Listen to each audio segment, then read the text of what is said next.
Ay, qué cansancio, qué cansancio. Sí. ¿Quieres que te presente o prefieres iniciar como conversación rara de estar a 3 metros? No, iniciemos, claro. Estaba tratando de iniciar presentaciones. Soy muy malo. Lo que he presentado es, hoy tenemos a Vanessa Vizcarra, dramaturga, feminista, consejera, gran consejera, eso tengo que decir. Dirigió teatro en México, Perú, Inglaterra. Tiene un blog, La Vida de Adriana. Acá estamos con Vanessa Vizcarra. ¿Qué tal? Buenas, Bubu, ¿cómo estás? Bien, algo en lapicero, algo nervioso, emocionado. Es la primera vez que grabo 2 cámaras, no sé cómo va a salir. Por lo menos puedo guiar tu cámara, la mía no sé. Espero salir bien. Un poco el formato en el cual he estado tratando de manejar últimamente, como te comenté, era de conversación, pero algo que me llama mucho de tu historia que he estado un poco leyendo, la información que he destacado, es, y quiero retomar un poco el formato como inició, que era saber en qué estás ahorita, este último mes. Luego retomamos a tus inicios y vamos a ir construyendo el caminito para ver cómo llegamos a eso. Okay. A tu historia de éxito, o dependiendo cómo cada quien define el suyo. ¿En qué estás ahora? ¿Qué has hecho estos días, este mes? Este mes he terminado la primera parte de una temporada de un intento valiente de representar 30 horas en una hora, que es la razón por la que nos hemos conocido. Sí. Una obra de un formato muy particular que vengo haciendo hace 5 años con una compañía de compañeros y compañeras. ¿Tú cómo te integraste al elenco del...? El elenco se formó muy instantáneamente cuando Checho Mayolo, vino hace 5 años. Él vive en Inglaterra, pero es peruano, limeño. Y estando acá, habiendo pasado por la experiencia del formato allá. Él no lo inventó. No, el formato de un intento valiente es un formato estadounidense, de hecho, que se hizo primero en Nueva York. Malditos gringos y su espectáculo. Así es que todos lo saben. Que lo aprenden. ¿Cómo escuché un show estando una vez? Dijo un tipo como, somos estadounidenses, lo nuestro es el show. Bueno, un poquito de verdad tiene eso. Sí. Pero en todo caso, el formato fue trasladándose, fue a Inglaterra. Y yo he estado en Inglaterra hace unos años haciendo una maestría. En Londres. En Londres, sí.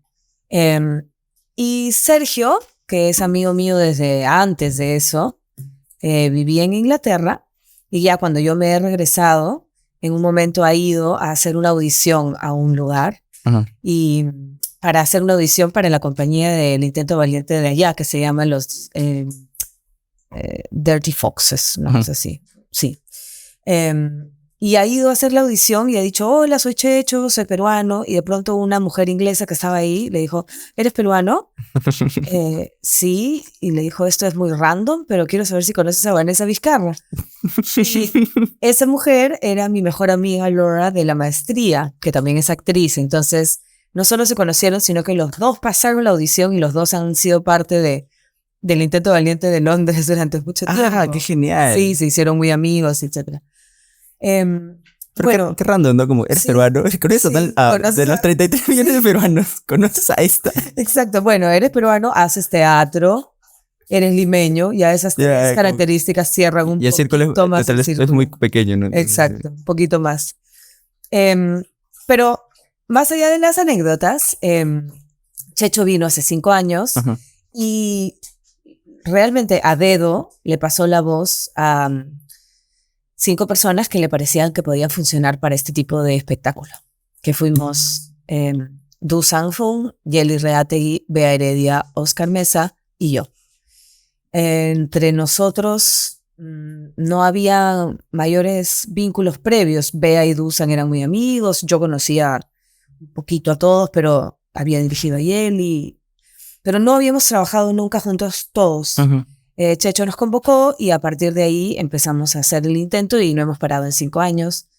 A ver, no hemos parado, quiero decir, lo hemos seguido haciendo. Claro, se ha repuesto. Con lapsos en los que sí paramos, ¿no? Pero no hemos dejado de reponerlo cada cierto tiempo. Por lo menos una vez al año, supongo, ¿no? Sí, de hecho, más de una vez al año. ¿Hasta en pandemia? Sí, en pandemia hicimos 2 versiones virtuales.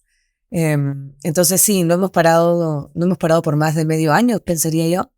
Lo cual es bonito porque sí, pues nos da una continuidad de compañía que tiene un montón de cosas positivas, ¿no? No sé, que me doy cuenta de eso, que es como también el plan que tengo con este podcast, que es como el objetivo final, como lo repito en todos los episodios, es mi película, he escrito una. Okay. Entonces, y hacer eventualmente obras de teatro, shows antes, pero me doy cuenta que es muy difícil como llevar público al teatro. Sí. Y creo que mi intención es como esto que hacen los estandaperos, que es, hacen sus podcasts, sus shows, pero hacen sus cosas virtuales, no invento sus podcasts, claro, algo en YouTube, lo cual eso hace que gente vaya a su presencial. Sí. Entonces, algo sí quiero manejar yo, que creo que es algo que tiene el Nintendo Valiente, porque en sus seguidores que tiene, o sea, es como un público que siempre va. Sí, es verdad. Creo que el intento, desde que nació, empezó a capturar un público bien específico, que es gente limeña. Yo diría hipsters. Sí, pues puedes llamarlos así. Yo diría principalmente jóvenes, porque principalmente son personas jóvenes. Y el amor. Sí, jóvenes y gente que creo que le interesa la experiencia teatral desde un lugar que los represente, ¿no? Que se hablen cosas y se digan cosas. Por lo coyuntural también que es. Sí, porque es coyuntural, porque es muy ágil, muy ágil. O sea, no se profundiza mucho en nada, porque en 2 minutos no puedes profundizar mucho. Claro. Todo es súper inmediato, súper directo, ágil, rápido, divertido, creo yo. Hay un componente de humor muy fuerte y el público está involucrado en el juego de la obra constantemente. Entonces, también la reacción de emociones, creo que es como un, no sé, no mala definición, un parque de diversión en cierto sentido, o una montaña rusa, sí. Porque a veces hasta la gente ve obras muy profundas, las cuales quiere aplaudir, pero ya están en otra y tienen que gritar para la siguiente obra y están como que... Exacto. No saben cómo reaccionar. Y hay gente a la que esa montaña rusa no le encanta y que ha visto el intento valiente y no es su experiencia favorita justamente porque el intento te obliga a avanzar, ¿no? Tienes que ir al ritmo de la obra. Te invita a estar en el presente. Sí. Creo que es algo que a alguna gente le cuesta. Sí. Algo que dijiste muy interesante antes de pasar a tu pasado es esta cosa de que comentaste de lo de Checho, que escogió como que a la gente que él consideraba capaz para esto. Tiene que ver un poco con supongo, el argollismo. ¿Tú qué consideras? Yo no veo mal el argollismo. O sea, me pongo el ejemplo de Adam Sandler, digo, obviamente Adam Sandler, tienes amigos. Si trabajas bien con alguien, ¿para qué vas a recurrir a otras personas? Que puede ser bueno, te puede dar nuevas propuestas, pero creo que si ya sabes qué actitudes tienen para cierta cosa, a veces poner un engranaje que no sabes si va a entrar ahí es un riesgo, el cual creo que en el teatro peruano no podemos tomar tanto. Entonces, ¿qué opinas de esto que siempre hay como ese círculo un poco cerrado? Yo creo que como con todo es una cuestión de grados. A mí me parece que puede resultar contraproducente mantenerte siempre trabajando con las mismas personas. Por otro lado, Yuyachkani, que es la compañía de teatro con más tiempo, más historia y más producción que tenemos en este país, vienen trabajando entre ellos y ellas verdad. Desde no sé, finales de los 70s o antes incluso. Entonces, creo que no hay una fórmula. Yo creo que el problema con el argollismo es cuando se cierran los círculos alrededor de los recursos para la producción, que en realidad eso no es argollismo, sino porque, digamos, si te juntas con tus mismos amigos de siempre para hacer tu obra autogestionada e independiente, entonces nadie se queja. Claro. ¿Sabes? El tema es que cuando hay muy limitados recursos de producción, que en este país además suelen ser casi siempre privados, y esos recursos se quedan en un mismo círculo y beneficiando a un mismo universo, ahí es cuando sí se resiente la argolla, ¿no? Claro, cuando ves que mucha gente tiene, como mucha gente tiene algo y tú estás tratando de ingresar ahí y te das cuenta que solo se mueven. Claro, pero el tema es que no mucha gente tiene algo, ¿no? Más bien mucha gente no tiene nada y muy poca gente tiene lo suficiente para generar algún tipo de producción, digamos que importante, ¿no? Para mí uno de los principales problemas, una de las causas principales de esa sensación es que nuestro Estado no es un Estado que gestione fondos para la cultura de forma sistemática y bien hecha, digamos. Es un camino que se ha empezado hace muy poco tiempo y que avanza pero a paso de tortuga. Y bueno, eso genera que el poco dinero que ingresa, que es privado, Y, por lo tanto, nadie tiene la obligación de dárselo a nadie, porque es privado. Se queda, pues, en donde quiere quedarse. No tiene por qué irse no tiene por qué expandirse a nadie, ¿no? Claro, porque es muy fácil hablar de eso como cuando o sea, que los ejemplos más claros, porque en general son otros países, pues, ¿no? En general, Estados Unidos, que siempre es como la meca de entretenimiento, como digo hace rato. Sí me interesaba mucho saber cuál es la idea de cómo funciona acá, pues, ¿no? Pues somos igual muy distintos, aunque yo siento que el peruano es muy como este tipo alienado que no sabe qué es, pero quiere ser lo que es de afuera. Siento que ¿no? Mucha alineación. Siento que nos falta como aprender quiénes somos nosotros para poder recién agarrar cosas de afuera e interpretarlas. ¿No? Sí. Es un poco un aspecto que he visto. Pero hay muchos formatos que se copian de Estados Unidos, pero no encuentran algo propio. En el mismo sentido. Ahora sí, pasándonos al pasado, es lo que estuviste ahora en el Intento Valiente, nos conocimos. ¿Dónde inicia tu camino artístico? ¿Dónde inicia En mi familia. ¿Tu familia es de artista? No. Sí, no. Mi madre es pintora. Pero en mi familia quiero decir que yo he hecho presentaciones y representaciones teatrales, escénicas, de baile, de música, de cabaret, desde que tengo uso de razón. Y mi primer público siempre ha sido mi familia. Mis primeros actores fueron mis hermanos. Mi primer público fueron mis padres y mis abuelos y mis tíos y mis tías. Genial. Entonces, sí, se remonta desde que era muy, muy chiquita. Sí. ¿Y cómo fuiste? ¿A dónde ingresaste inicialmente para descubrir o estudiar ya profesionalmente actuación? ¿O te dedicaste, porque sé que has estudiado dramaturgia más que todo? No, he estudiado artes escénicas en la Facultad de Comunicaciones. Yo tengo un bachiller en comunicaciones. En la Universidad Católica, sí. Pero la malla curricular de la carrera que yo hice estaba bastante equilibrada entre las 4 principales disciplinas, que son la dirección, la actuación, la dramaturgia y la producción. Y además tocaba algunas cuestiones técnicas y algunas cuestiones de diseño. Entonces se hacía mucho de muchas cosas. Poco de muchas cosas, ¿no? Y nosotros nos hemos formado haciendo como una mirada bien amplia de todas las disciplinas que se desarrollan en las artes escénicas, sin profundizar mucho en ninguna de ellas. Así estaba diseñada la carrera. En su momento. En su momento. Y eso ya luego se ha transformado. Ahora Fares es una facultad, ya no es una especialidad dentro de otra facultad. Y ahora hay especialidades en teatro, en creación y producción, en danza y en música, ¿no? Pero mi carrera no fue así, fue una cosa mucho más abarcadora, digamos. Y de estudiar ahí, ya que no era lo que es ahora, ¿cómo te introdujiste al círculo de la actuación? ¿Iniciaste tú propiamente haciendo cosas sola o cómo conseguiste los recursos?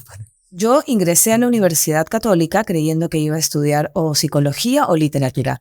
Yo también. Porque todavía no había una carrera de artes escénicas, en realidad, cuando yo ingresé.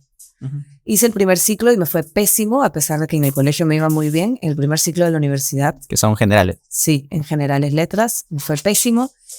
Y en la crisis, digamos, de que me haya ido pésimo, encontré un anuncio en el Teatro Británico, porque iba mucho al teatro desde chibola, en donde anunciaban en las audiciones para el taller de actuación de Roberto Ángeles. Y decía, para mayores de 21 años, yo en ese momento tenía 16. Pero me llevé el anuncio y fui a dar la audición. Terminó la audición y Roberto me hizo sentarme y me dijo, antes de ir a la audición, le dije a mi mamá, quiero hacer esto, pero no me van a aceptar porque soy menor de edad y él acepta personas mayores de 21. Creo que ahora ha bajado a 18. Pero no estoy segura, no sé cuáles son los límites ahorita. Yo tampoco. Bueno, mi mamá me dijo, dile que eres mayor de edad, dile que tienes 18. ¿En serio? Sí, entonces fui, hice mi audición y cuando terminó Roberto me hizo sentarme y me dijo, bueno, ¿qué edad tienes? 16. Te metí. No pude mentir. Me dijo, bueno, este es un taller para mayores de edad, para mayores de 21 años, así es que difícilmente vas a poder entrar, ¿no? Pero a los 2 días me llamó y me dijo, eres invitada al taller, pero necesito hablar primero con tus papás porque eres menor de edad. Claro. Habló con mis papás y ellos aceptaron que haga el taller. Entonces, Empecé a hacer el taller de Roberto. Ajá. Y en paralelo, mi amigo Martín Guerra, hijo de Coco Guerra, me dijo, no te vayas de la Católica porque van a abrir una facultad de artes escénicas, una especialidad. Entonces hice un trato con mi papá, decidimos que iba a seguir haciendo el taller y que iba a hacer generales en paralelo, porque yo ya sabía que lo que quería era hacer teatro, ¿no? Y a partir de ahí terminé el taller de Roberto y en paralelo entré a artes escénicas y empecé a avanzar la carrera en la universidad. Entonces tenía un poquito las dos fuentes. Ajá. La fuente de artes escénicas de la Católica, que es, digamos que hablando de argolla, es un círculo, ¿no? Una argolla. Y el taller de Roberto, por otro lado, que es otra argolla, otro círculo, como lo quieras llamar.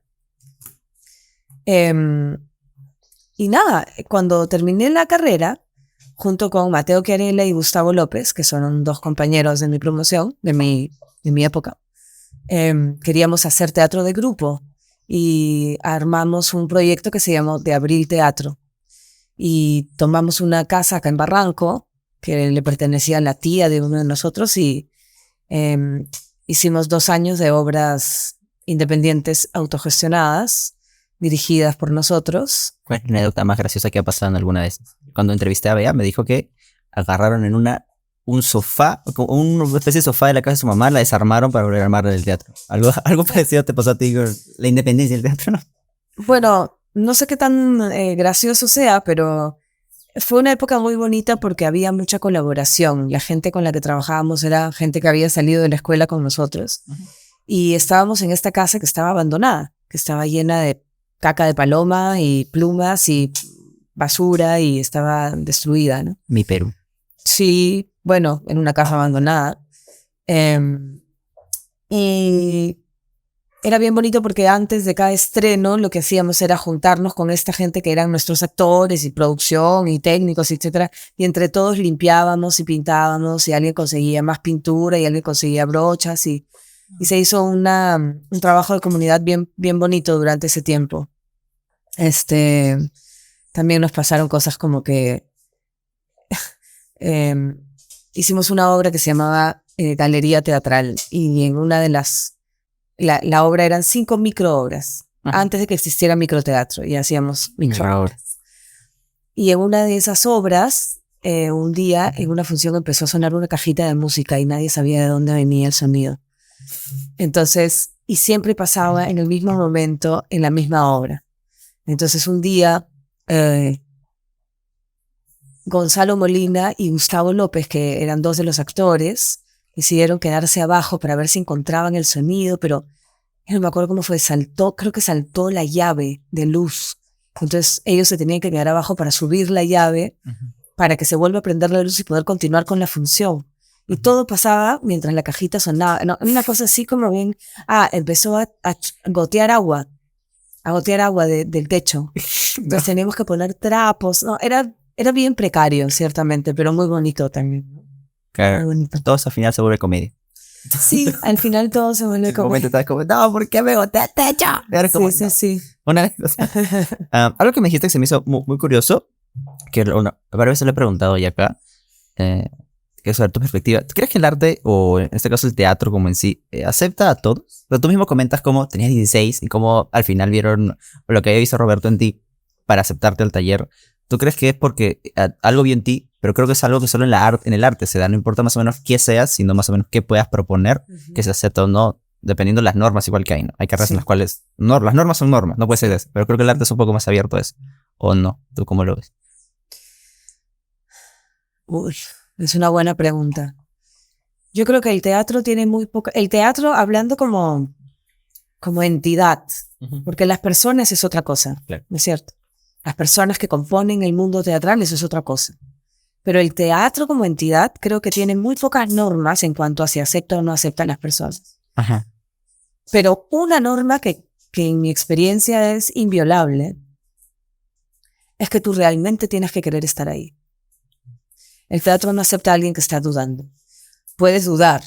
Claro, puedes tener momentos que dudas, puedes ir y venir, pero realmente no te va a aceptar si tú no aceptas primero que quieres el teatro. Claro, porque es algo que me di cuenta con la situación personal que pasé, que sí te comenté, algo que me di cuenta que es esas personas, en la situación que me pasó, no lo tomaban tan en serio porque ven que es teatro, es como que, pero es divertido. Y es como, no, es mi chamba. Claro. O sea, es algo lo cual lo comparé así cuando enfrenté a uno de ellos. Le dije como, tú no has ido a esto que era muy importante para mí, porque, y pides disculpas y está bien que te disculpes lo que sea, pero no le tomas la importancia que es porque es teatro.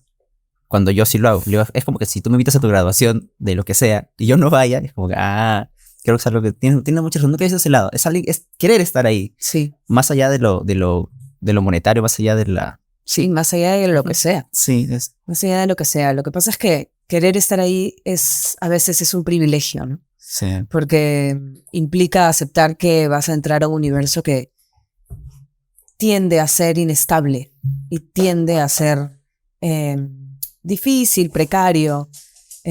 A veces una no tiene la posibilidad de... También veo que es como que sacar un ente, por ejemplo, a mí creo que más que los talleres que he llevado, ya sea de teatro o de impro, siento que el estar ahí con las personas, o porque al final tienes que interactuar con personas, sí o sí, te fuerza un poco a desenvolverte. Sí. Sea o no tu fuerte, el hablar con gente o no, te fuerza el estar ahí. Sí, claro. Si eres alguien muy tímido, realmente no... Sí, o en todo caso, si eres alguien muy tímido, tienes que encontrar la forma de funcionar dentro de la comunidad, porque principalmente es una actividad en comunidad, es una actividad grupal. Tienes que saber también ceder. Eso me gustó mucho cuando pasó lo de la reformulación de obras en Intento Valiente, que es algo que veo que es muy difícil, como digo, en otras áreas, llámese otros trabajos, que es yo te propongo algo y la otra persona nunca fue mala onda, pero fue como muy directo en decir, no me gusta tu idea, propongo esto. Y luego cómo eso se arma y cómo ceder, es algo que creo que es muy especial. Porque la gente diga como que no, yo soy fácil. No, quitarte una idea de tu cabeza es algo muy... Sí, bueno, esa es una ventaja del Intento Valiente, porque las obras son tan cortas y se presentan durante tan poco tiempo que no hay como, digamos, no hay mucho tiempo para engolosinarte con ellas. Claro, no te puedes encariñar con... No, y además ya creo que todos sabemos, todas y todos sabemos que si no nos gusta a los valientes, no les va a gustar al público. Es decir, con gustar no me refiero a que se vaya a reír o a una reacción en particular, sino nuestro primer público somos nosotros como compañía. Entonces, si la compañía reacciona bien a una propuesta, a una idea, probablemente el público también. Y si la compañía no reacciona bien o no le genera nada, entonces probablemente el público tampoco, ¿no? Es verdad. Sí. Entonces, volviendo a lo de antes, estabas en Roberto Ángeles, luego en el taller, ¿qué siguió después de eso para ti? ¿O ya fue como un camino más lineal a...? Por eso que sí, siempre pasa eso, más o menos, ¿no? Como entras a algo, luego te llaman a otra cosa y te llaman. Sí, en mi caso fue así. Yo salí de la universidad como actriz y de hecho cuando trabajamos con De Abril Teatro, estos 2 años que te digo que trabajamos ahí como grupo, yo era principalmente actriz de las obras. Pero en ese proceso, en esa casa amarilla en Barranco, apareció la oportunidad de dirigir una obra para niños. Y yo había hecho ejercicios de dirección en la facultad, pero nunca me había imaginado como directora. Pero dirigí y me gustó mucho. Y un poquito después apareció la oportunidad de escribir algo para poder dirigirlo. Y escribí un texto sobre poemas de Neruda, de Pablo Neruda y de Vallejo, que se llamó Sobre la Tierra y que dirigí y que se presentó para celebrar un homenaje a Neruda que hacía la Embajada de Chile. Entonces, en esos 2 años, lo que me pasó a mí fue que de ser actriz principalmente, mi idea sobre mí misma se transformó y decidí que yo también era directora y que también era dramaturga. ¿Ahí vas a estudiar algo de dramaturgia o...? Bueno, como te digo, en mi facultad, de esta forma como bien como amplia, ¿no? De estudiar, había hecho 3 cursos de dramaturgia, que en realidad, para las formaciones que existen acá en nuestro país, era bastante, ¿no? O sea, no es que haya una carrera completa de dramaturgia todavía, ¿no? Debería haber. Sí, sería genial. Pero bueno, en todo caso, eso era lo que yo había hecho.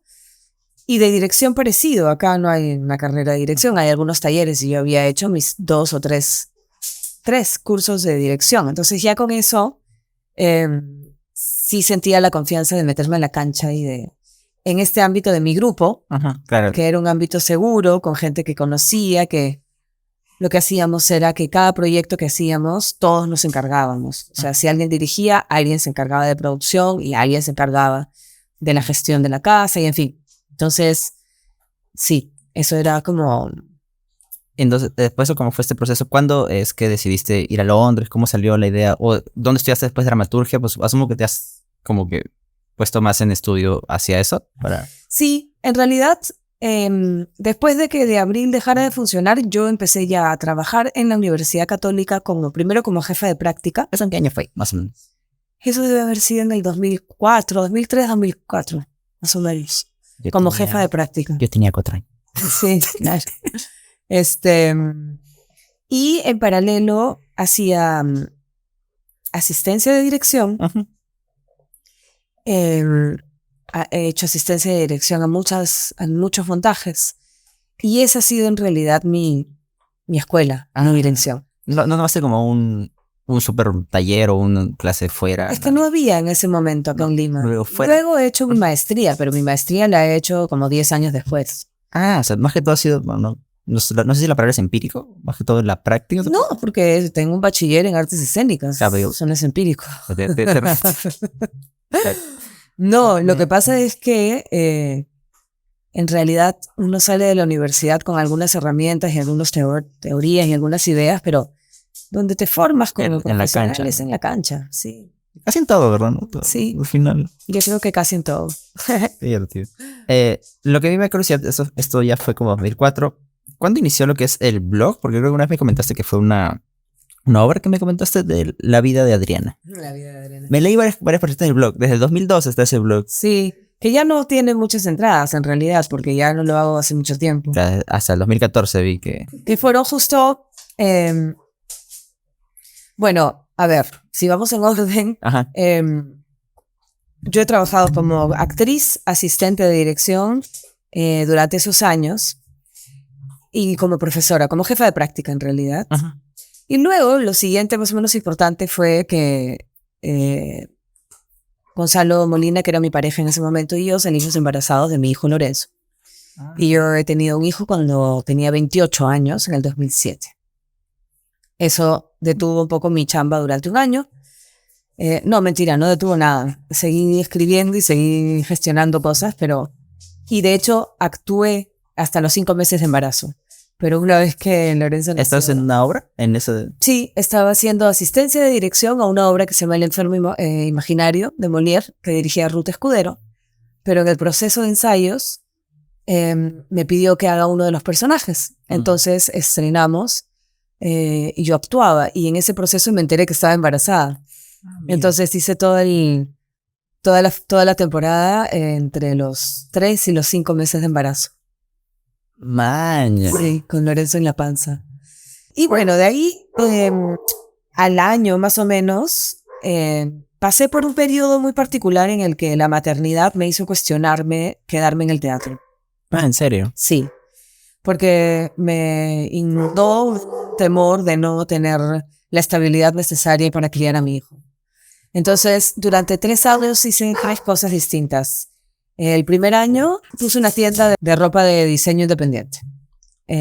¿Cómo se llamaba? La Reina Map. Nombre para más independiente. Es un personaje que se menciona en el monólogo de Mercutio de Romeo y Julieta. Qué bonita. Sí. Eso lo hicimos con mi hermana, era mi socia. Lo hicimos durante un año. No funcionó. El otro vez, como que mucha gente dice como esta idea de emprende. Si no te gusta tu trabajo, emprende. O emprender como que es la palabra favorita del peruano, ¿no? Emprende. Pero creo que solo el 3%, si no me exagero, es el quien logra realmente subsistir y los demás es como... Y nunca nadie habla de eso, ¿no? No, pues, porque el emprendimiento es como... Está romantizado. Ganan la maratón corriendo rápido los primeros 10 metros. Si no funciona. Está muy romantizado el emprender. Sí, es uno de esos mitos que tenemos los peruanos, efectivamente, y creemos que que emprender es la fórmula para la felicidad. Y creo que es una narrativa que nos gusta, que nos vendan. Por lo mismo, creo que Asomare, por ejemplo, es súper exitoso porque es la narrativa de alguien que salió de Mirones y creció y ahora es quien es, ¿no? Y es como, claro, todos podemos ser Carlos Alcántara. ¿Cuántos no? ¿Cuántos han intentado y no han podido? Sí, pues. Entonces, después de la tienda de ropa. Después de la tienda de ropa, me contrataron. Yo, de más chibola, había sido instructora de una marca que se llamaba Mad Science, que hacía fiestas infantiles con ciencia, Ajá. como ciencia divertida. Nice. Y me contrataron de esa marca para ser como cabeza de recursos humanos. Ajá. Y trabajé en una oficina con tacos y sastre durante un año. El mejor año. No. No, el peor año probablemente. O el peor o uno de los peores. Y no porque la oficina no me gustara, no me gustaba, pero no es que la oficina fuese terrible, es que creo que una de las cosas, una de las mejores cosas que una persona puede hacer por sí misma es descubrir qué estilo de vida quiere tener. Más allá de qué cosa estudia. Ajá. ¿Cómo quieres que sea tu vida? ¿Quieres tener una rutina que te permita pararte todos los días a 1 hora y regresar a tu casa a una misma hora y recibir 12 cheques al año o 14? Uh-huh. ¿O prefieres tener un horario mucho más aleatorio que no implica estabilidad y que todo tiene sus pros y sus contras? Claro, todos somos parte de un engranaje. Y no todos estamos hechos para lo mismo. No. Entonces, el descubrimiento al final de ese año fue que yo no estaba hecha para ese tipo de vida y no fui feliz. Y el tercer año, que sí fue un poco más acorde conmigo, pero tampoco fue lo máximo, trabajé como coordinadora de una ONG que hacía proyectos de comunicación. Eso sí fue muy bonito, tenía cosas muy bonitas, porque eran proyectos con poblaciones vulnerables en general, de distinto tipo. Y yo coordinaba gente que hacía audiovisual, fotografía, comunicación para el desarrollo, en fin, diferentes ramas de la comunicación. Claro. Pero tampoco era lo mío. Entonces, pasados esos 3 años, mi amigo Jorge Castro, que es director de teatro, me llamó y me dijo, quiero que actúes. No había actuado yo en todo ese tiempo. Y yo dije, bueno, esta es la oportunidad, voy a regresar al teatro y voy a dejar esta idea de que no puedo vivir del teatro. Renuncié y me mandé, y hasta el día de hoy no he sufrido, digamos. ¿Y cómo vives con esta idea de la inestabilidad del teatro? O sea, una vez de más chibola, Norma Martínez, uh-huh. Ya ni me acuerdo en qué contexto, creo que estábamos trabajando juntas en algo, pero yo era bien chibola y me dijo algo así como, la inestabilidad solo te hace daño si es que la dejas. Si tú aceptas que tienes una vida inestable, si dejas de pelearte con eso, entonces no te va a botar. Claro. Es como cuando estás pegado en la combi, no tienes cómo agarrar. Si te quedas rígido, te caes. Uh-huh. Pero si tratas de moverte con la combi, no te caes. Ahora siento que, aunque esto está en muy accidentado, me encanta. Sí. me gusta lo random que fue. Creo que lo que me comentaste se me hacía muy relacionado a esto que escuché una vez. Hace poco vi no sé si es un documental o película que hizo Jonah Hill. ¿Ya? Donde entrevistaba a su psicólogo. Stutz. Ajá. El psicólogo decía esta vaina que siempre hay 3 cosas las cuales siempre van a estar en la vida. Que es los problemas, la incertidumbre y una más que siempre lo paro diciendo todo el tiempo acá, pero nunca el trabajo duro. Ajá. Creo que el trabajo duro era el trabajo en esas 2. El conflicto, la incertidumbre y el trabajo duro. Ajá. Y es la vida en general, o sea, más allá del arte, ¿no? O sea, al final igual la incertidumbre es parte de... Sí. Pero ya ves qué incertidumbre quieres escoger, ¿ves? ¿No? Exacto, porque yo, como te digo, habiendo pasado por 3 años de 3 formas de ganarme el pan muy distintas entre ellas, porque eran muy distintas, 4, porque si incluyes el teatro es la 4ª, y volví a elegir el teatro y lo volvería a elegir una y otra vez con todos sus pros y sus contras, ¿no? Y también creo que es porque es para lo que estoy mejor preparada. Entonces, siguiendo este camino, estos 3 años volviste al teatro. Bueno, después de estos 3 años regresé al teatro y ahí sí ya para no volver a irme, y eso ha sido 2011. Y una de las primeras cosas que hice fue decidir que quería hacer mis propios proyectos. Y ahí fue que escribí y dirigí Un día en la vida de Adriana Lima. ¿Tu segundo nombre es Adriana? No. ¿Cómo se te ocurrió el nombre? Porque quería que se apellide Lima, porque era una historia de una limeña. Y me gustaba cómo sonaba Adriana Lima. Resulta que hay una modelo brasilera que se llama Adriana Lima, que es recontra famosa, pero yo no tenía idea de eso hasta que ya estaban impresos mis afiches y no iba a cambiar el nombre para la modelo. Así es que me quedé como la imitadora de la modelo. Pero esa obra, que fue la primera obra que dirigí, y que escribí y dirigí, y produje, porque eso es algo que no he dejado de hacer en todo este tiempo. Cada cierto tiempo dirijo una obra que yo he escrito y yo la produzco y casi siempre pierdo dinero, ¿no? Y creo que es una parte importante de mi trabajo hacer eso. Más o menos tienes como no digo un protocolo, una rutina una vez al año, es cada vez que sientes de que tienes que hacerla. O sea, por suerte, conforme he ido pasando el tiempo, cada vez lo tengo que hacer menos, porque ahora hay más personas interesadas en producir obras o en invertir en algo que yo produzco. Y quiero ganar. Y eso es algo que he ido ganándome con el tiempo, ¿no? Pero si yo no hubiese escrito, dirigido y producido Un día en la vida de Adriana Lima, y luego El matrimonio de Uli, que fue la segunda que hice, 2 años después, y luego un tiempo después seguí escribiendo, siempre presentando obras a los concursos que aparecieran, y una obra mía ganó el concurso del Británico, entonces pedí que me dejaran dirigirla, y me dejaron dirigirla, entonces hice una historia original en el Británico. Entonces esa es como la línea de las obras que son mis textos que yo he dirigido. Luego La Pelle d'Uvide y bueno, la que estoy haciendo ahora, y seguramente se me pasa alguna. ¿Cómo? Lo he notado ayer porque vi que no sé si te entrevistaron o te hicieron como una charla sobre lo voy a mencionar, La Pelle d'Uvide. La Pelle. ¿Qué significaba en español?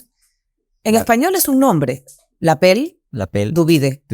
La Pelle es el nombre y d'Uvide el apellido. Porque hablabas en francés significa el llamado del vacío. Le appel du vide. Porque vi que te había marcado como un poco esta frase que habías visto en un taller de dramaturgia que comentabas. En realidad, el taller de dramaturgia, o sea, hice un taller de dramaturgia, no fue un taller en realidad, fueron unas charlas que hizo Mauricio Cartún acá en Lima, que es un dramaturgo argentino muy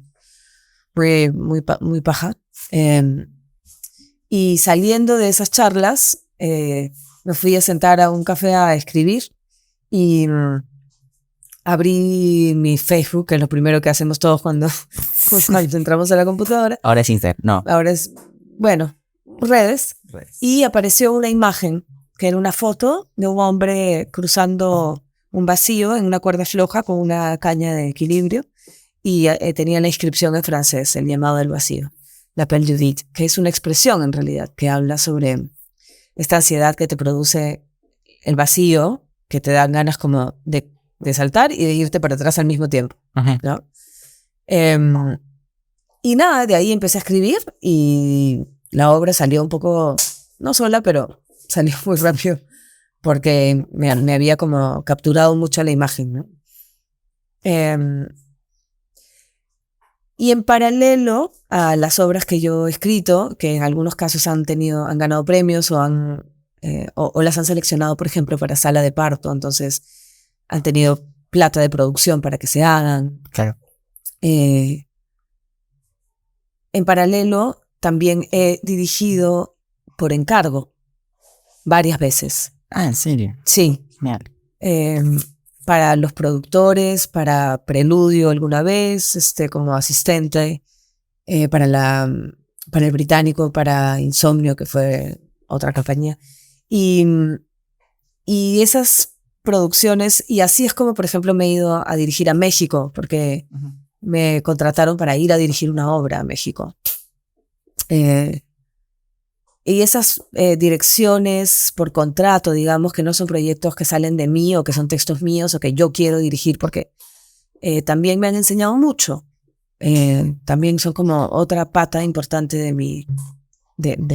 Y en esos casos que son como, siempre escuchamos como en el cine está el director y está la producción y está el productor, el cual hasta cierto punto respeta la visión del director, pero dependiendo de sus jerarquías, que también puede decidir cosas. En el teatro, ya que te contrataron para dirigir, ¿te limitaban en ciertos aspectos de la producción o era más como, te confiamos en ti, haz lo que quieras? En el teatro yo te diría que hay una gran separación entre el teatro de productor, que es el teatro más comercial. Con comercial no me refiero a algo negativo, sino todo lo contrario.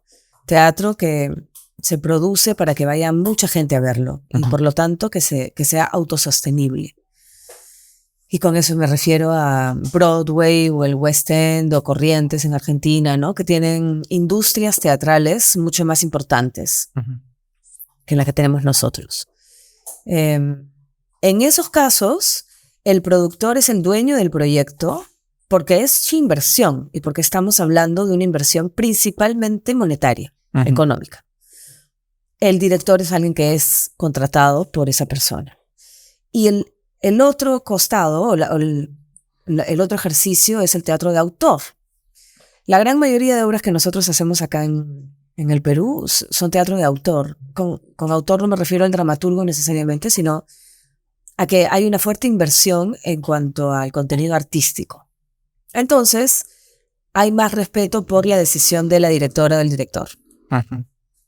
Sin embargo, todo eso, o sea, nada de eso es una fórmula escrita en piedra. Todo eso se conversa. Claro. Y se tiene que conversar, eso es una cosa que uno aprende con el tiempo, justamente para que el proceso sea placentero, para que no hayan problemas, porque yo no tengo ningún problema en trabajar para una producción en la que las cosas se deciden por fuera de la dirección. O sea, que la producción decida la escenografía, el vestuario, claro, el título de la obra, incluso parte del elenco. Pero tengo que saberlo desde antes.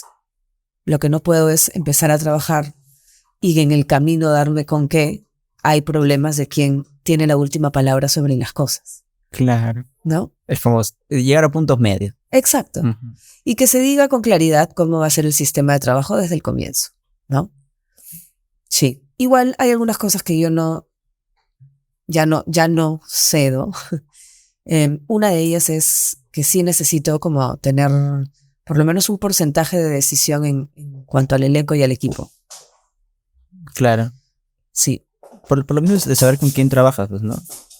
Sí, porque si no yo no puedo trabajar bien. O sea, yo no puedo hacer mi mejor resultado si es que no cuento con un equipo y un elenco en el que confío. Que no significa que tenga que conocerlos. Ahorita estoy dirigiendo una obra y solamente había trabajado antes con 2 de las 8 personas que están en el elenco. A los demás los he llamado y las he llamado por casting. Pero confío. Entonces, estoy contenta con el elenco. O sea, algo que me perdí porque el hermoso perro me distrajo es la vida de la... ¿Cuándo iniciaste a hacer el blog en sí? En paralelo con escribir la obra, que fue más o menos en el 2010. Me gustó mucho porque leí ciertos textos, la verdad no profundicé tanto en todos, pero ¿cómo llegaste a querer hacer el blog? O sea, ¿cómo eran cosas que te nacían? Sí. Siento que yo he hecho, no sé si algo parecido, pero más como audiovisual. Como tenía pensamientos, los escribía y en mi YouTube pueden haber ciertos como cortos, te voy a llamar, donde son imágenes de fondo mientras yo narro algo. Claro. Lo sentí muy personal. ¿Cómo llegaba a ti la inspiración para escribir el blog? Creo que como llega la inspiración siempre, que es algo pasa alrededor tuyo que te conecta con algo que está pasando adentro tuyo y en esa conexión... Pero no era como una obligación de escribirlo semanalmente, siempre era cada vez que... No, yo nunca he sentido obligación de escribir, eso es una suerte. Porque como hago muchas cosas al mismo tiempo, si no tengo inspiración no escribo, pues tengo bastantes cosas que hacer como... Más bien... Cuando tengo ganas de escribir, cuando siento inspiración, y me pasa eso me pasó con el blog en su momento, pero me pasa con las obras, yo debo haber escrito unas 15 obras, de las cuales se han montado, no sé, 5, 6, principalmente por mí misma. Pero hay otras 10 que no están, o no están totalmente terminadas, o no se han puesto en escena todavía. Entonces, no es una producción pequeña, sí tengo constancia en la escritura, pero no no tengo la constancia que tienen algunos escritores de todos los días me siento unas horas a escribir. Yo no hago eso. Claro. Yo tampoco cuando empiezo a escribir. Tengo una segunda película que está en mi cabeza rondando, pero recién hecho la primera escena. Creo que curiosidad, a ti no te da... Hay una cosa que escuché mucho en podcast mexicanos que es como la cruda del podcast. Como que dices muchas cosas y al final llega un punto en el cual te avergüenzas ciertas cosas porque ya te relajaste y empiezas a decir cosas. Lo mismo no te pasa en cosas que has escrito. Dices que has escrito como varias cosas que supongo que tienen tiempo. Sí. No sé si las has releído o lo visualizas desde el conocimiento de ahora y te da vergüenza. O sea, ¿quieres igual sacarlas? ¿Sientes que es algo que se tiene que decir? ¿O hay algo que ya...? Vergüenza no. No, vergüenza por suerte todavía no me da. Lo que me pasa mucho cuando releo cosas que he escrito hace años o años atrás es que descubro por qué es que en ese momento sentía la necesidad de escribir sobre eso. Ajá. Porque cuando estás en ese momento no te das cuenta, ¿no? O sea, para darte un ejemplo muy obvio, una de mis obras que se llama Aquello, que es una obra que ganó Sala de Parto, que fue seleccionada para Sala de Parto, es una obra sobre una mujer que es productora de cine, su madre, una mujer mayor, y su hija adolescente, que a su vez está embarazada y dice estar embarazada de Jesús. ¿De qué? Entonces, claro, obviamente esa es una obra sobre la herencia materna. Ajá. ¿Ya? Y yo la escribí poco tiempo después de haber dado a luz, de haber tenido a mi hijo y de haber redescubierto a mi madre a raíz de que ahora mi madre era abuela y yo era madre. Claro, los roles como... Sí. Sin embargo, mientras escribía la obra, yo no estaba pensando, mira, con esta obra voy a entender cómo es que la herencia materna se... Yo simplemente estaba escribiendo la obra que quería escribir, con esos personajes que me hacían sentido y que generaban estos conflictos que quería investigar y que quería descubrir cómo evolucionaban, ¿no? Y claro, luego esa obra la montó Ernesto Barraza, yo no estaba en Lima cuando la montaron, así es que nunca la he visto en escena. Oh. Pero cuando años después la he vuelto a leer, digo, pero obviamente aquí de lo que estoy hablando es de esto. Y esto es lo que me estoy preguntando y cuestionando, y esto es lo que me interesaba como investigar, ¿no? Y es que cuando escribiste, por ejemplo, esta obra que comentas, tú ya lo escribías como un poco empíricamente, me comentas, pero ya sabiendo cuál es el mensaje, porque a veces hasta ahí... No, recién descubriste que el mensaje era esto. Porque a mí además no me gusta hablar del mensaje de la obra. Claro. No conecto con la idea de que las obras tienen un mensaje. Que al final la gente igual busca lo que... La gente recibe lo que cada persona necesita recibir. Claro, al final, porque yo siento que he escrito, y eso es algo que me juzgaba mucho hace un par de meses, la verdad, que escribía cosas y yo trato de escribir todo lo que yo creo que creo, porque no considero ser gracioso, son comedias románticas o comedias estúpidas, porque me gusta el romance y la comedia. Entonces releí un poco mis cosas y dije como que dije, amigo, soy un imbécil, o sea, esto no tiene sentido, nada tiene sentido, o sea, esto pasa porque me salió de mí hacer que esto pase en mi coso, claro, en mi obra. Y luego mi hermano viene y me dice, como lo leyó y me dice, ¿te das cuenta de que esto significa esto? Yo como, no. Me dice, al final toda persona le busca el mensaje y quiere buscarle. Sí. Y eso me alivió un poco porque sentía que a cierto punto me quería forzar a ser interesante o tener algo que decir. O sea, problemas tengo. Pero no es como que quiera plantar un problema en una obra y decir, no sé, mi conflicto más grande es lo que llamo el marronismo. Que es, no me gusta plantarlo, simplemente surge. Entonces es algo muy, muy interesante que me gusta que se haya compartido, porque no lo pensé así. Sí, creo que sí. Y en esto, algo que me olvidé es, ¿cómo llegaste a la tele? En Misterio, ¿cómo pasó esto? Misterio. Unos 2 años antes de tener a Lorenzo, en el 2005, debe haber sido, me llamó para actuar en una obra que se llamó Vino, Bate, Chocolate. ¿Qué? Vino. No, ¿quién te llamó? Marisol Palacios. Marisol Palacios. Ella había escrito esta obra con Mariana Daltaus y ella la iba a dirigir. Y me llamó a mí y llamó a Gonzalo Molina. Llamó a Erika Villalobos y llamó a Aldo Miyashiro. Y llamó a Wendy Vázquez y a Oscar Beltrán. Éramos los 6. Y de eso de montaje resultamos siendo pareja Gonzalo y yo, y Erika y Aldo. Ajá. Y nos hicimos muy amigos, además. O sea, nos hicimos amigos porque trabajábamos juntos. Y en ese momento creo Aldo ya había hecho, me parece, Misterio la obra, y estaba en el proyecto de hacer Misterio la película, la serie. Y llamó a Gonzalo para hacer el Chacal, y luego cuando la serie creció, porque originalmente mi personaje en la serie no existía, Claro. no es de la obra, pero luego a la serie le fue bien y le pidieron a Aldo que alargue un poco la historia, que la haga más consistente, que meta más personajes, y aparecimos una serie de personajes femeninos que no habíamos, ¿no? Un montón. Entonces, en esa camada, digamos, de personajes es que Aldo me llama a mí para hacer a la Marisa. Y nada, así fue, en realidad. Fue así todos éramos parte de la misma promoción, de la misma generación más que de la misma promoción. Y nada, fue una experiencia súper linda. A mí me encantó. Me pareció genial hacer una serie como con esas características. Sí, que ayer estaba viendo como clips de la serie y me cuenta que hay muchas cosas bien, no sé si la palabra sea machista, pero bien, sí, bien fuerte. ¿Qué opinas de eso? Bueno, es que, a ver, pasa que si vemos un montón de discursos desde ahorita hacia atrás, vamos a reconocer ese machismo, porque recién ahorita es que tenemos los filtros para preguntarnos si es que estamos haciendo algo machista, qué clase de discurso estamos desarrollando, etcétera. Entonces, nada, creo que es una más de esas narrativas que necesitan ser vistas en su contexto, ¿no?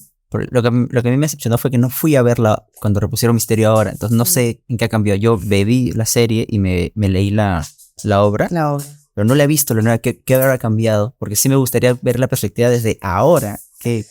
Igual, mira, una cosa es la obra dirigida por Juan Carlos Fischer, otra cosa es la obra dirigida por Aldo, y si alguien la agarra dentro de 5 años y la dirige, entonces no solamente cambia el hecho de que hayan pasado 15 años o más, 17 años, sino que también quién está mirando el texto, ¿no? Quien sea que mire, quiero hacer Acradura. es mi sueño. Algún día. Cuando estaba en la ENSAD, no sé si comenté a ti, ¿quién lo comenté? Creo que a Pablo. Le dije como, cuando firmó mi librito de Misterio, le dije, yo quiero interpretar a Acradura. Me dijo, sí, ¿por qué? Y yo le dije, cuando estuve en la pre, la ENSAD, mi cabello largo ahora es sedoso y bonito. Antes era feo y me ahorra. Bien feo mi cabello, me queda mal. Y la gente me decía Acradura. Sí. Yo como, ¿por qué? Y luego vi la serie y dije, son malos, son crueles. Genial. Entonces, ya yendo más a... entonces, ya hemos repasado lo que fue tu vida artística y ¿qué se viene? ¿Hay cositas? Hay cositas, siempre hay cositas. Bueno, ahorita he dejado un trabajo, una labor que ha sido muy importante para mí durante 5 años, que ha sido el FAE, el Festival de Artes Escénicas de Lima. Lo dijiste en 2021. Yo he sido la directora artística del FAE en el 2018, 19, 20 y 21. 4 ediciones. Genial. Sí. ¿Y qué tal fue como la experiencia de teatro en pandemia? ¿O tú cómo la pasaste? Fue duro. Pude hacer un par de cosas virtuales, que fue interesante, pero extrañé mucho la presencialidad. Sobre todo porque los teatreros estamos acostumbrados a crear familias ficticias, artificiales, cada cierto tiempo y juntarnos entre nosotros con la excusa de trabajar. En realidad es juntarnos a estar juntos, ¿no? Ajá. Y también trabajamos, pero quiero decir, sí, esa dinámica de hacer familia, pasar un tiempo juntos, entrar en confianza, cercanía, vínculo, y luego cada uno va por su lado y se hace otra familia y así. Es algo que quienes estamos acostumbrados a ello lo extrañamos muchísimo durante la pandemia, ¿no? Claro. No había esa posibilidad. Con Los Valientes, por ejemplo, se intentó mantener la cercanía. Hicimos 2 versiones de un intento virtuales. Ajá. Pero igual es raro, ¿no? Hacer el intento. Imagínate hacer el intento acá en esta sala. Es rarísimo. Qué complejo. Sí, yo también vi un par de obras virtuales Y era, como público era extraño. Claro, A veces, o sea, a mano al pecho, lo hacía por cumplir. claro, Porque es como, sí, se está colgando mucho, no lo claro. entiendo, todo está... Sí, ha sido, pero bueno, creo que también cumplió lo que tenía que cumplir, o sea, entró a reemplazar algo que era irreemplazable, pero que había que hacer algo, ¿no? Había que intentarlo por lo menos. Creo que eso ha sido valioso. Entonces, pasamos a las preguntas de cajón, que son Dale. preguntas siempre densas. Que por lo menos, no tan densas, pero por lo menos he sacado uno que dos. ¡Hala, qué pregunta! ¿Te sientes adulta? Sí. Y en ese caso, ¿cuál es tu referencia para, desde cuándo te sientes? Como, ¿cuál es la referencia que tienes de decir, soy adulta? ¿Hay algún comportamiento, alguna manera de ser adulto? No, en mi caso por lo menos creo que no va por el comportamiento. Yo me he sentido adulta cuando realicé que tenía un hijo, ¿no? Ese es un hito bastante común en esta cuestión de cambio de generación. Ajá. Creo que hay una parte de mí que se ha sentido adulta casi desde el nacimiento también, porque no sé por qué. Y luego hay una parte de mí que no se siente adulta. Entonces, ¿No tienes como un concepto de qué es un adulto? O sea, ¿no tienes como una imagen de esta persona yo veía como adulto y ahora siento que soy esa persona? Algo. no, porque creo que las personas que yo veía como adultas cuando yo no era adulta son distintas a como yo me siento adulta ahora. Uh-huh. O sea, creo que en cada generación la vivencia de la adultez es algo distinto. Uh-huh. Entonces, no, tengo referentes más cosméticos, si quieres, en el sentido de... Claro, nunca pensé eso, en el cambio generacional que es cada persona, ¿no? Claro, sí. O sea, yo no recuerdo a mi mamá cuando tenía 43 años, como me siento yo ahora, a mis 43 años. La siguiente pregunta es, ¿cuál es tu ideal del amor romántico? ¿Cuál es tu ideal del amor romántico? ¿Cuál es mi ideal del amor romántico? ¿Cómo crees que debe ser una relación? ¿O ha evolucionado tal vez a lo largo? Mi ideal del amor romántico es que no sea ideal, sino que sea práctico. Que sea práctico. Sí, o sea, creo que justamente cuando es un ideal, ajá, es una idea. Y cuando es una idea, no es la realidad. Y yo creo que cuando piensas en el amor romántico como desde un ideal, justamente lo conviertes en una idea. Y creo que yo prefiero pensar en qué características tendría en la práctica, en la realidad, como a mí me gustaría tener una relación romántica. Y es con mucha comunicación, con mucha confianza, con mucho juego también, mucho buen humor. Y en una situación pareja, que quiero decir, para mí quiere decir entre dos personas que vean a la otra persona como su igual.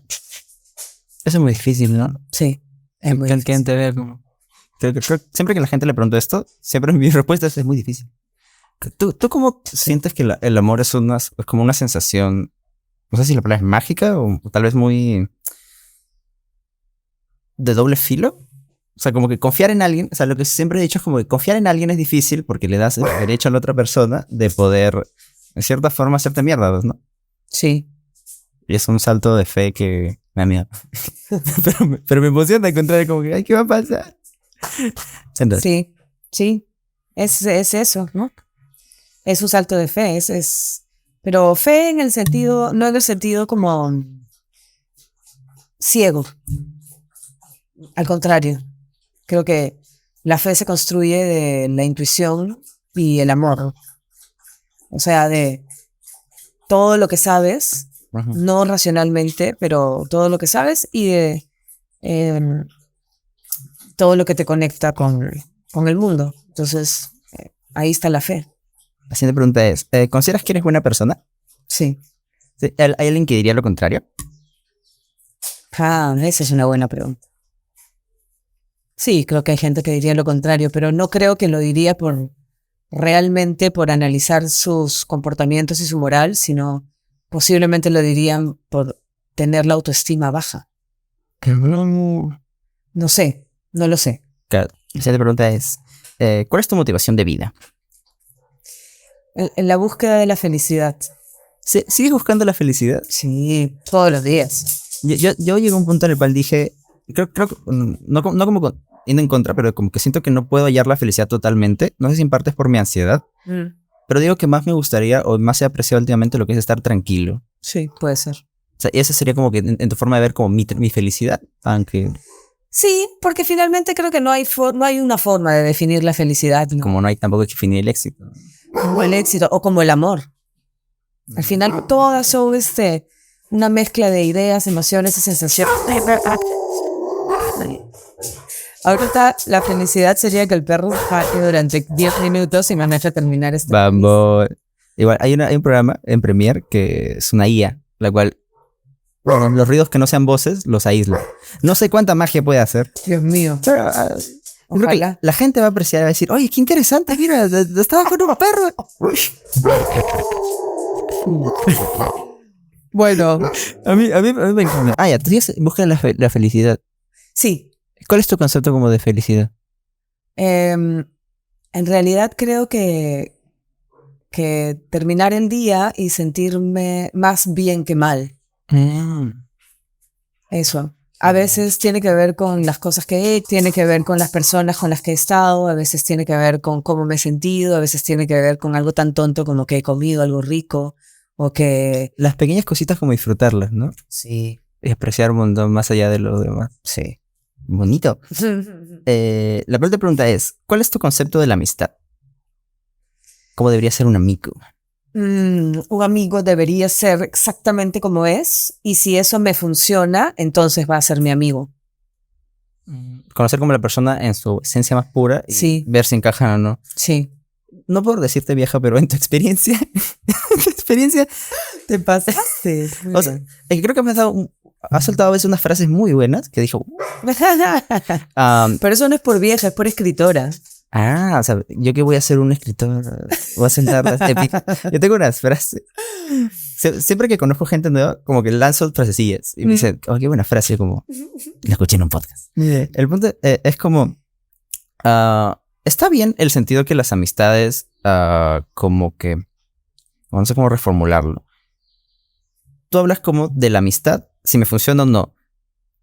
¿Está bien despedirse de un amigo? Como que, o sea, si es alguien que valoraste en cierto punto, así como que, hey, adiós, no me funcionas, o ser menos cruel y decirle como, mira, no tengo tiempo.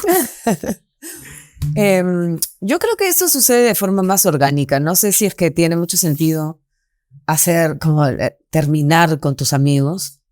No lo sé. En todo caso, a mí no me ha pasado. Creo que de forma orgánica sí pasa que las vidas van tomando diferentes rumbos y van a veces bifurcándose, y hay gente que puede haber sido muy importante para una durante un tiempo que luego por X y razones deja de estar en el cotidiano, en el día a día, y a veces incluso en la vida, ¿no? A veces me da temor como que, porque sí entiendo que hay gente la cual tiene su vida y como que se va a ciertos rumbos, pero a veces siento como en el temor de, ¿qué tal si realmente no es que estaba ocupada, sino es que realmente sí se quiso alejar y eso es válido? O sea, claro. ¿No me vuelve como mala persona o simplemente es como, no encajamos y decidiste ir por tu parte y yo decidí por la mía? Por supuesto, yo creo que, es más, creo que quedarte al lado de alguien con quien no eres feliz o a quien no haces feliz, eso es ser mala persona. Si es que le aportas a la vida de alguien, quédate. Si no le aportas, por favor, ándate. Es también ser consciente de qué daño haces al otro persona. Sí, porque todos los vínculos son un intercambio de energía. Todos. Entonces, hay vínculos en los que el intercambio es parejo. A eso me refería cuando decía ser parejo con alguien. Que se siente, y eso se intuye, se siente, no es racional. Lo que tú das energéticamente es similar, no igual, pero similar a lo que te están dando. Hay vínculos en los que yo estoy dando más durante un tiempo y la otra persona menos, y luego eso cambia, y por factores X, Y, se iguala un poco o se pone la balanza para el otro lado. E incluso hay vínculos en los que yo sé que voy a dar más siempre con esta persona, porque es una persona que tiene una vibración energética baja, pero que yo quiero y con la cual quiero estar y quiero acompañar y etcétera. Pero si solo le chupo la energía a las personas, ahí sí hay que... entonces es mucho mejor irte a otro lado, ¿no? Siento que ha pasado eso últimamente, que he dado... Es que, sí, todavía como que he tratado de dar y siento que la resiliencia en mí ya me cansa. O sea, siento que soy muy tolerante con muchas cosas, en general con muchas personas. Y digo como que, ¿hasta qué punto es importante una amistad? Yo últimamente, supongo que debo encontrar amigos igual que yo de hipsters, ya no veo como tanto amigos o parejas, sino veo vínculos. La intención que tengo contigo, que tienes conmigo, al final tiene que llegar a un puerto. Claro. Entonces, y no sé si es que yo sienta que tú me estás dando menos y no me complace eso y yo irme está mal o está bien. O sea, hay un... O sea, de egoísmo también. Lo que pasa es que ese puerto tampoco es que tiene que ser algo concreto. La relación en sí misma es el puerto. O sea, uno no... ¿Cómo te sientes cuando están juntos? Sí, exacto. Lo que a mí no me gusta en esa cosa de los vínculos es como sentir de que yo villanizo a la gente. O sea, yo me considero un tipazo. Ahora sí, lo que quería comentar era como... Siento que he tenido mejores vínculos con hombres que con mujeres. Y en el caso, no sé si sigo un patrón de compañía mala. O sea, no mal en el sentido de que, como esta cosa de los opuestos se atraen. He tenido muchas amigas, las cuales eran muy distintas a mí, y eso me llamaba la atención porque me daban una perspectiva distinta del mundo. Claro. Pero creo que esa perspectiva distinta a ellas nos marcaba en el sentido de hartazgo de mi persona. O sea, no que haya hecho algo malo, sino digo que el cómo manejo mis relaciones en general es un tipo diferente al que ellas las manejan. Y no sé si es un problema ya de mí o es un problema ya de ellas, o de quién escojo tal vez. Y no sé si el escoger está mal. Bueno, ¿quién la está pasando mal? Yo. Entonces es un problema de ti y ellas no tienen ningún problema. Ah, bueno. Pero cuando digo que es un problema de ti, no me refiero a que hay algo que tú estás haciendo mal. Me refiero a que si son vínculos que no te están haciendo feliz, entonces habría que buscar otros vínculos. Lo que está muy raro es que un tiempo sí se pasa muy bien. O sea, como que son meses, 2, 3 meses en los cuales... Pero claramente no te ha pasado solo una vez. No. Entonces hay un patrón. Claro. Y ya lo conoces. Soy tóxico. No, eres un ser humano común y corriente. Sí, soy un tipo el cual creo que tiene sus gustos en cómo me caen las personas. No, ¿sabes qué más increíble que tengo? Esta cosa de que me gusta ayudar a los demás. Como que ves a alguien... Ya, eso hay que tener cuidado con eso. A mí me pasa algo parecido. Y me da risa por lo que dices hace un rato, tú eres un tipazo. Yo también creo que yo soy una tipaza. Soy un tipazo. Sí. Le echo regalos de Navidad a todos mis amigos. Ya, eso es un problema. ¿En serio? Lo digo porque en mi caso, por lo menos. Claro. A ti tampoco te conozco tanto como para afirmarlo, pero creo que puede ser algo que sucede con frecuencia. A veces nuestra entrega de afecto, en la forma que sea, viene con recibo.